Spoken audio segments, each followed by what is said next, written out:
Izin selamat siang Bu, perkenalkan nama saya Brian Kristopo Belen dari jurusan Pendidikan Ekonomi Angkatan 2025. Di sini saya akan mempresentasikan tentang dampak kebijakan moneter terhadap pertumbuhan ekonomi di Indonesia. Di sini saya akan langsung saja masuk ke materinya. Di bagian daftar isi saya akan menjelaskan terkait latar belakang. Kedua, pengertian dari kebijakan moneter. Yang ketiga, jenis-jenis kebijakan moneter. Yang keempat, fungsi dari kebijakan moneter. Yang kelima, ada manfaat dari kebijakan moneter. Dan keenam, ada contoh kebijakan moneter. Oke, langsung masuk saja ke penjelasan latar belakangnya. Kebijakan ini bertujuan mencapai dan memelihara kestabilan harga dan pertumbuhan ekonomi nasional melalui pengendalian inflasi, suku bunga, dan jumlah uang yang beredar. Jadi dari latar belakangnya, Bank Sentral mengendalikan jumlah uang yang beredar agar untuk tetap menjaga inflasi tetap stabil. Oke, langsung masuk ke pengertian kebijakan moneter. Menurut M. Natsir, kebijakan moneter merupakan segala tindakan atau upaya Bank Sentral buat mensugesti perkembangan variabel moneter, uang tersebar, nilai tukar, suku bunga, dan suku bunga kredit buat mencapai tujuan yang diinginkan. Jadi menurut pandangan M. Natsir, kebijakan moneter berfungsi sebagai alat untuk menyeimbangkan antara jumlah uang yang beredar dengan kebutuhan real dalam perekonomian agar tidak terjadi inflasi maupun deflasi. Menurut Muana Nangga, pengertian dari kebijakan moneter merupakan kebijakan yang dilakukan sang otoritas moneter mengendalikan jumlah uang tersebar dan taraf suku bunga buat mensugesti taraf permintaan, aggregate, dan mengurangi ketidakstabilan ekonomi. Jadi menurut pandangan Muana Nangga, kebijakan moneter merupakan upaya pemerintah atau bank sentral dalam mengendalikan jumlah uang yang beredar dan suku bunga agar tercapai stabilitas ekonomi. Untuk jenis-jenis kebijakan moneter di sini ada dua. Pertama, ada kebijakan moneter ekspansif.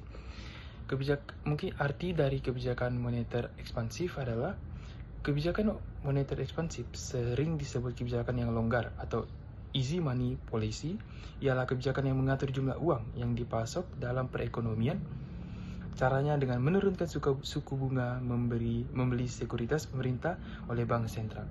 Untuk arti dari kebijakan moneter kontraktif, kebijakan moneter kontraktif adalah sebaliknya dari kebijakan moneter ekspansif. Kebijakan moneter kontraktif adalah suatu kebijakan dalam rangka mengurangi jumlah uang yang beredar. Kebijakan ini dilakukan saat perekonomian mengalami inflasi dan juga bisa disebut tight money policy. Untuk selanjutnya yaitu ada fungsi dari kebijakan moneter terhadap pertumbuhan ekonomi di Indonesia. Untuk fungsi dari kebijakan moneter ini sendiri adalah pertama, pengendalian inflasi. Yang kedua, adanya stabilitas nilai tukar.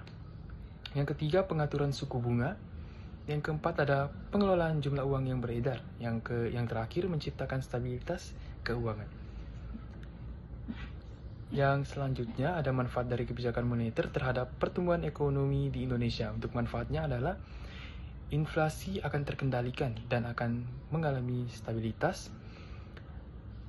Dan untuk kedua, akan adanya mendorongnya investasi. Yang ketiga, meningkatkan konsumsi dan aktivitas bisnis. Keempat, adanya menjaga stabilitas nilai tukar. Selanjutnya, mendukung pembangunan sektor strategis. Yang terakhir ada meningkatkan efisiensi ekonomi. Selanjutnya ada contoh kebijakan moneter terhadap pertumbuhan di Indonesia. Di sini saya mengambil contoh yaitu ketika inflasi terkendali, daya beli masyarakat tetap terjaga. Misalnya pada tahun 2022, inflasi Indonesia itu dapat ditekan meskipun terjadi gejolak harga pangan dan energi akibat kondisi global. Hal ini tuh membuat pertumbuhan ekonomi itu tetap berada di atas 5%. Mungkin itu saja presentasi dari saya. Sekian, terima kasih.